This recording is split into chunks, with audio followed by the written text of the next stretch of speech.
Last season wasn't a very good one for Spurs. They finished 8th in the league, meaning they're out to Europe next year. On top of that, their former manager Antonio Conte basically called them a dead club. I mean, he isn't exactly wrong, but I do know one guy who can pull this job off. Yep, that's right, I'm taking over Tottenham Hotspur, and by the end of this video, I will be making them the best team in the world.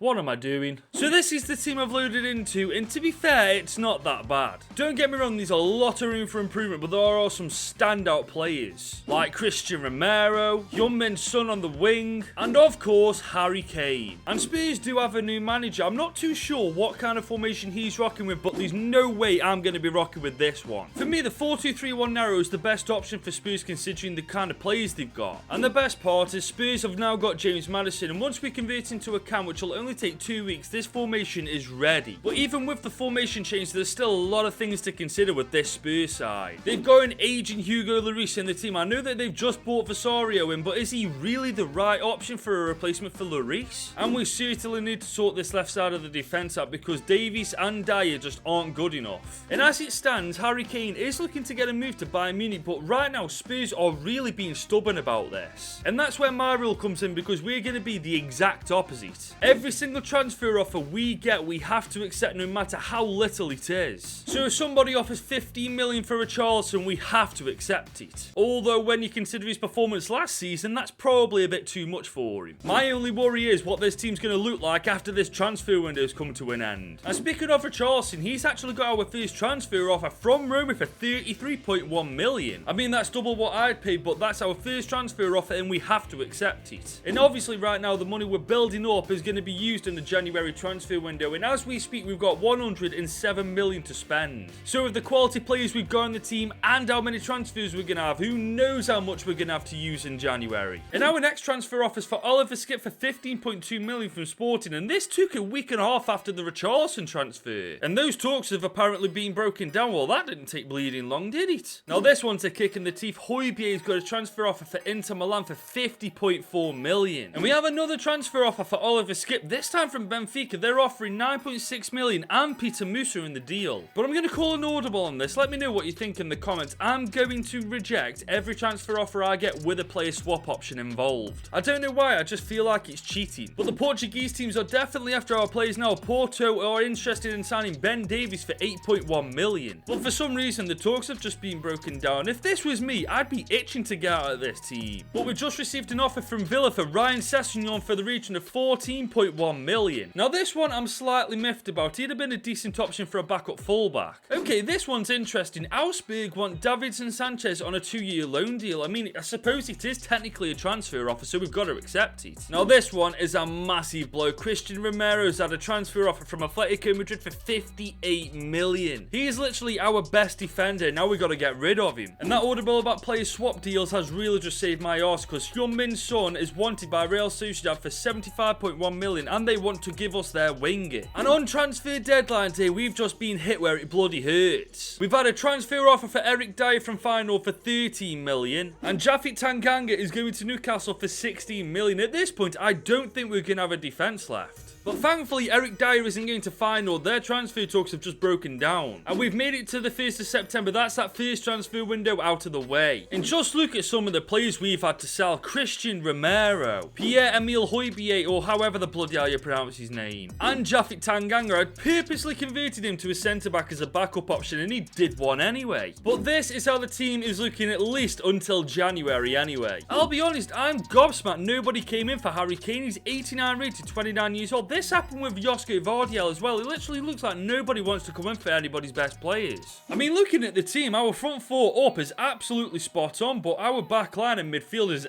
absolutely abysmal. For season 1 at least, I don't think it's fair to expect anything from this Spurs team. In real life, they've got a better team than this and they never get any trophies anyway. Now, obviously, in real life, Spurs haven't qualified for any European competition, but me being me, I completely forgot to remove them from the Champions League. So for this season at least, I'm not going to count anything they do in the the Champions League. So we've just arrived in January, and I'm in disbelief at this. We're second in the league halfway through the season. Believe me, I don't understand it either. And Heung-min Son's leading the charge with 17 goals and 5 assists. Madison with 12 and 8, and Harry Kane with only 9 and 3. That's pretty poor for him. Now, I purposely kept the budget away from you guys until January because we've got 288 million to spend now. I am really struggling to see how this team is second in the league, man. There's hardly any strength in that back line. But with all that money, you better believe I intend on using it, even if I friggin' hate this team. Now, most of the money will be going on a new left back and 2 new centre backs as well. And I'm thinking of a new goalkeeper for Hugo Lloris. He is in his mid-30s after all. Once we sorted that out, if we have any money left over, we'll revisit the team and see where we can further improve it. And I started our transfer window by bringing in Nico Slot to bet for 57 million. And to partner up with him, I brought Presnel Kimpembe away from PSG for 49.5 million. And with that, we've got our 2 centre-backs. Now we need a better full-back. And for that role, I want someone who spent a lot of time in his career in the Premier League, which is why Luke Shaw is absolutely perfect. He's 27 years old and 83 rated. And we have just secured Luke Shaw on a 4-year contract for the grand total of 38.3 million. And after all those transfers, we still have over 130 million to spend. And you better believe I'm using all of that money. So looking at the team, our defense is completely sorted and it's no longer the weakest part of their squad now. I think we go for a better CDM than Basuma because whilst he does have a lot of potential, we've got 130 odd million to spend. I'd be daft not to improve that position. And on top of that, we're going to go for another goalkeeper in place of Lloris. I know we got Vasario in placement of him, but I don't think an 81 rated keeper is good enough. And starting with the goalkeeper, I'm going for Dortmund's Gregor Kobel. He's 25 years old and already 87 rated. I think he's the perfect replacement for Lloris. And he is officially our most expensive signing yet, as we've just spent 91.8 million to bring him in on a 5-year deal. And finally, for the CDM role, I'm going for Fulham's João Palhinha. He's 27 years old, 83 rated, but I do think we're going to have to haggle a lot with this one. Now, I'm going to start these negotiations with 25 million, and I think for the player, I'm actually going to offer them Basuma. I think that makes sense. I don't know whether I'm overpaying, so let's see what they say. They actually accepted that. I may have just slightly overdone it with Basuma, but he was only going to be a subs player anyway. And that is officially our transfer window done, which means this is the starting 11 that's going to finish off season 1. And you know what? I'm actually calling it. We're second in the league now. Watch us not even get a top 4 finish at the end of the season. Now we've actually improved the team. If I'm right, that would be the most Spursy thing that they could do. And I'll be damned, boys, we finished 3rd at the end of this season. We were 15 points off first place Liverpool, but the fact we finished 3rd is actually mental. The big question is, though, how many of these players are still going to be playing for us after the first transfer window next year? And Heung-min Son's ran away with it this year with 33 goals and 8 assists. And I hate to admit it, but even after Spurs sold half of their goddamn team, they've still managed to get Champions League football next year. That is pretty good going. But the question remains, how many of those starting 11 players now are going to be playing for them next year? But hold on a second, if you're still watching this video, consider dropping it a like if you haven't already and hit that subscribe button. We're on the road to 30,000 subscribers and we are so goddamn close to achieving that goal. So if you could help me out, that would be amazing. We're now heading into season 2 with Spurs, and I'll be honest, I'm quite confident going into the transfer window. Whilst there is a lot of quality in the starting 11, we've got a stupid amount of squad depth, so I don't think we're going to take a bigger hit as I thought we were. But then again, I could be very wrong. It only took 3 days for the first transfer offer. Chelsea want Manor Solomon for 30.4 million. Manor Solomon is a wanted man. Wolves want him for 34.5 million. This is getting stupid now. The 3rd transfer offer is for Solomon again from River Plate for 34.2 million. But in the end, he actually did go to Chelsea. We've just missed out on 4 million for that, for God's sake. And our second player to receive a transfer offer is actually Brian Gill from Wolverhampton Wanderers. They weren't happy they didn't get Solomon, so they're coming for our other bloody winger now. We've just received 2 transfers. The first one for Ndombele from Real Betis for 25.4 million. And one for Eric Dyer for 1.05 million and for Manu Trigaros. Now obviously because it's a player deal right now, we're going to reject it. But transfer talks between Ndombele and Real Betis have broken down. Why do Spurs players just not want to leave Spurs? I ain't going to lie, this one's a massive blow for us. James Maddison is on his way to Sevilla for 91.6 million. I'm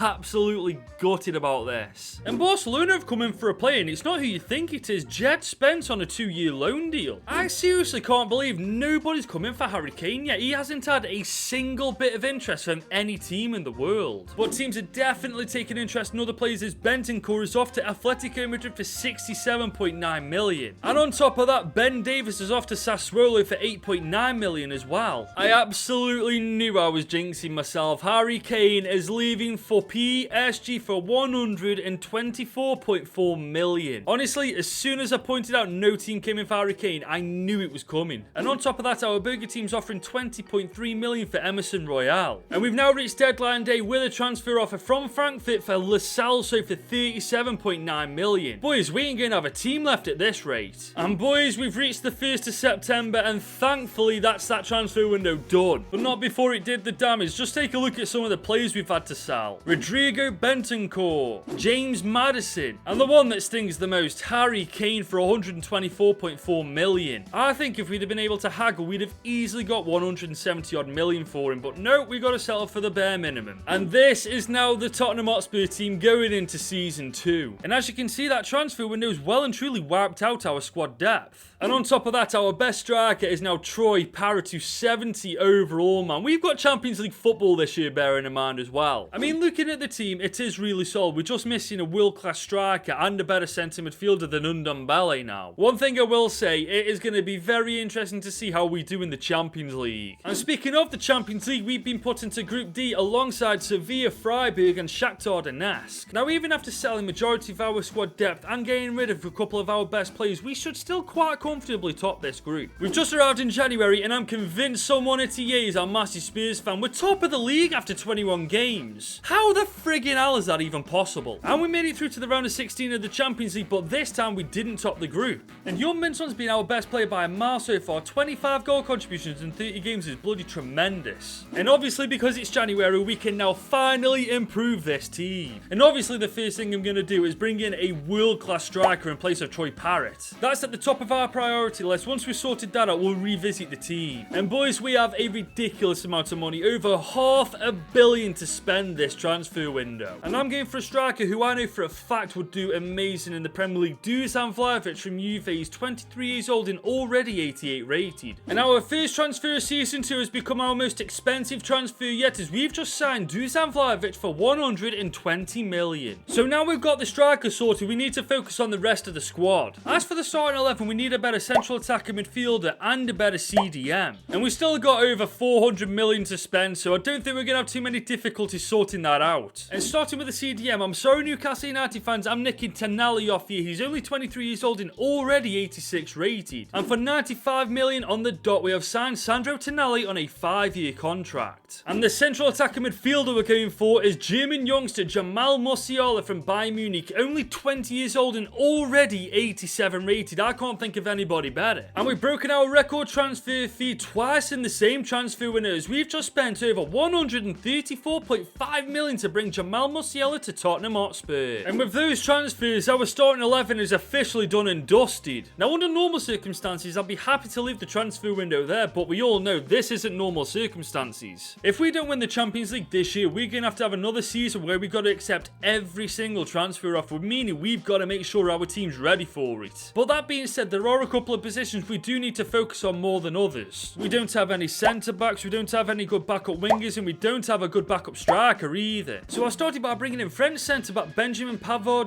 for 40 million, Japanese winger Ritsu Donin for 31.5 million, and finally Czech Republic striker Patrick Schick for just over 54.5 million. And with that, our transfer window's done, and this is the Tottenham Hotspur side going into the knockouts. We've now got a lot of squad depth on the suspension. As much as I hate to admit it, that starting 11 looks bloody brilliant. Now the biggest question is, how are we going to do in the Champions League? Well, we're about to find out, as in the round of 16 we're up against Barcelona, and I'll be real with you, that team is genuinely disgusting. We aren't going to muck around though, we're going to get straight into it. We are at home in the first leg.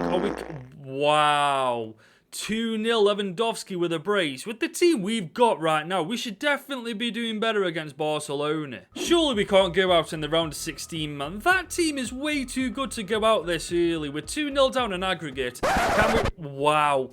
Wow, we have actually gone out in the round of 16. De Jong in the 10th, Vlahovic in the 45th, Lewandowski in the 66th, and Tonali in the 87th. Under normal circumstances, you'll never hear me say this, but fingers crossed Spurs have actually got a top 4 position this season. Well, we just arrived in June and Spurs have once again bottled the title. It was 4 goal difference was the difference between ourselves lifting the trophy and finishing second. But I suppose the most important thing is we are once again in the Champions League next year to have a crack at it. And we've also bottled the Carabao Cup, losing to Man City 5-4 on penalties. Spurs will do Spurs type things. And Son once again has been amazing. 31-6 for him, 24-6 for Vlahovic, 14-8 for Kulusevski, and 10-5 for Musiala. I don't know how to describe this season. We bottled the league, we bottled the Carabao Cup, and we finished in the round of 16 in the Champions League. That's a bit of an L if you ask me for the quality we've got. But the worst thing is now we don't actually know who we're going to be left with come the January transfer window. I'm just hoping that that first transfer window is a little bit kinder to us this time. We're now heading into season 3, and just look at that Italian team. Verratti and Tonali are happy to be part of it, aren't they? And take a good look at this team, boys, because in about a month's time this is going to be a completely different side. And our first transfer offer's coming from Atletico for Heung-min Son, but they want to give us Memphis Depay and 65.5 million for him. So for that reason we're going to have to decline it. Please let me know what you think about this in the comments. Should we accept player transfer offers or should we just reject them all entirely? But the first transfer offer we have to accept comes 13 days into the season. Luke Shaw is going to Liverpool for 38.7 million. And at this point Liverpool are just raiding us. Lo Celso is going to Anfield for 39 million. I ain't gonna lie though, this one stings. Pedro Porro is heading to Inter Milan for 121.2 million. I was expecting this at some point, but I really didn't want to accept it. And Liverpool once again are coming in for one of our players, Benjamin Pavard, but they're offering a player swap deal, so we've got to reject it. Boys, we've got 6 hours left of the transfer window. I thought we'd escaped it, but we've got 2 more transfer offers. The first one is for Nico Schlotterbeck from United. He's going for 71.9 million. And Atletico Madrid are coming in for Benjamin Pavard for 36.2 million as well. That's 2 of our best centre-backs gone just like that. And boys, it's the 1st of September and we survived yet another transfer window. And this time we have sold some key players like Luke Shaw, Nico Schlotterbeck, and of course Pedro Porro. This one still stings, man. And this is what the starting 11 looks like going into season 3. It's just our defence that's taken the biggest hit this time. For God's sake, Rodin's in the starting 11. The good news is though, we've got a Dogi in the team, and I know for a fact this guy's got a lot of potential, so hopefully this guy comes good. But aside from the defence, the rest of the team is absolutely spot on. We could do with a bit of squad depth, but I think we'll be alright. And we are of course in the Champions League once again in Group A, this time alongside Dusan Vlahovic's old team Juve, Sporting and LASK. Now I'm expecting us to go to the round of 16 quite comfortably, but I don't think we're going to top the group.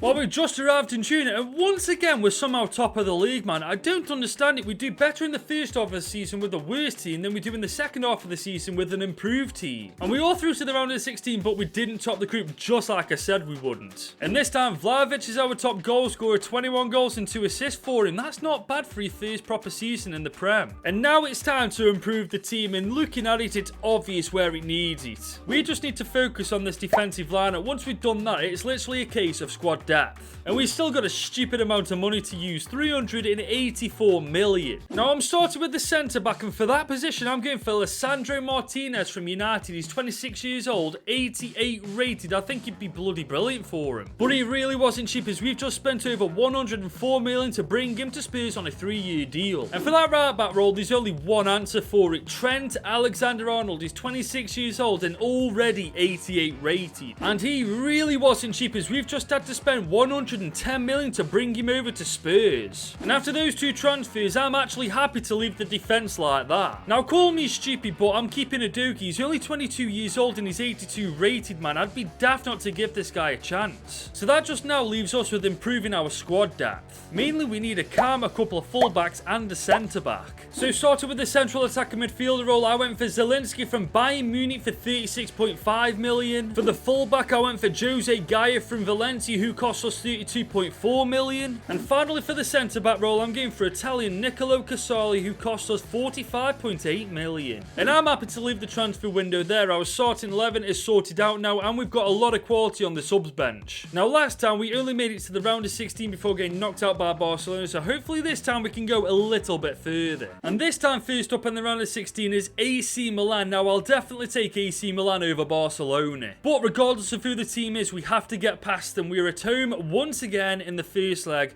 Don't let me down. Okay, 1-0. Heung-min Son. Who else was it going to be? We have the advantage in the second leg. I just hope that Spurs don't pull a Spurs and bloody bottle it. Away from home. Second leg, finished the tie off 2-0 comfortably in the end. It was Vlahovic and Son who got us the goals. And up next in the quarters is Barcelona. It is time to get our revenge on these guys. We're at home in the first leg. Spurs, do not let me down. Okay, you know what? I'll take a draw. We've got the second leg to win. We've got a genuine shot at game past Barca. We've got the quality in the team to do it. Spurs, don't bottle it, for God's sake. Hey! Thank God for that. Musiala and João Palhinha get us the goals that put us through to that semi-final. And now we're facing the very same team who topped our group stage, Juventus, in the semi-final. And to be fair, looking at that team, it's pretty easy to see why they topped it. That team is definitely one to bloody worry about, but so is ours. So, with that being said, first leg at home.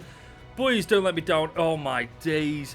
That is actually mad. A 3-3 draw in the first leg. What a game. We've come so far with Spurs, man. We've come so far. We're on the cusp of getting to the final. It's up to these boys now. Do not bottle. Oh, my God. We absolutely destroyed them in the end. 3-1. 6-4 on aggregate. Boys, we have made it to the final. And in that final, we are going to face Atletico Madrid. Now, this is going to be a very tough game. That's a very defensive team. It's taken us 3 seasons, but we've finally broken the curse. We've won a trophy with Tottenham Hotspur. The impossible has been achieved. We finished 3rd in Season 1, 2nd in Season 2, and 1st in Season 3. 3rd time's a charm, apparently. And it looks like Dusan Vlahovic has been a worthy replacement for Kane. 43 goals and 2 assists in 56 games. That is outrageous. And this is the team that's going to go into the final. And for once, we've got no injuries, no suspensions. We've got our strongest starting 11 starting the final. And I hate to admit it, but we've done a bloody good job with Spurs, man. There's hardly any weaknesses in this team.